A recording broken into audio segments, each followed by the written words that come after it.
جو دین سے محبت کرتے ہیں، دین کی دعوت کا کام کرتے ہیں، سماج کی دینی اصلاح کا کام کرتے ہیں، ایسے لوگوں کے بچے بھی بڑے ہو جاتے ہیں، ساری تعلیمی سلسلوں کو مکمل کر لیتے ہیں، اور کوئی چھوٹی سی دینی کتاب وہ بھی نہیں پڑھتے، اس کی بھی توفیق نہیں ملتی ہے۔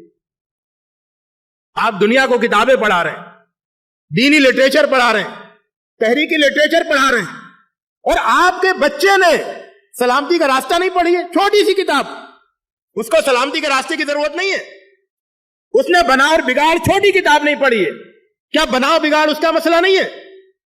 اس نے شہادت حق چھوٹی سی کتاب نہیں پڑھی ہے، کیا اسے شہادت حق کی ذمہ داری ادا نہیں کرنی ہے؟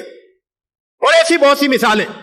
میرے دوستوں، میرے بزرگوں، میری محترم خواتین، بچوں کے سلسلے میں آپ کے اوپر بہت بڑی ذمہ داری اللہ تعالیٰ نے عائد کی ہے۔ اس کے سلسلے میں آپ سے سوال ہوگا اللہ تعالیٰ کے حضور، اس لیے اس سلسلے میں سنجیدگی اختیار کیجیے۔ اللہ کے رسول صلی اللہ علیہ وسلم کا نمونہ ہمارے سامنے رہے کہ اللہ کے رسول صلی اللہ علیہ وسلم جس قوم میں مبعوث ہوئے وہ قوم ان پڑھ تھی، اور اللہ کے رسول صلی اللہ علیہ وسلم نے کچھ ہی سالوں میں اس امت کو پڑھنے والی امت بنا دیا تھا۔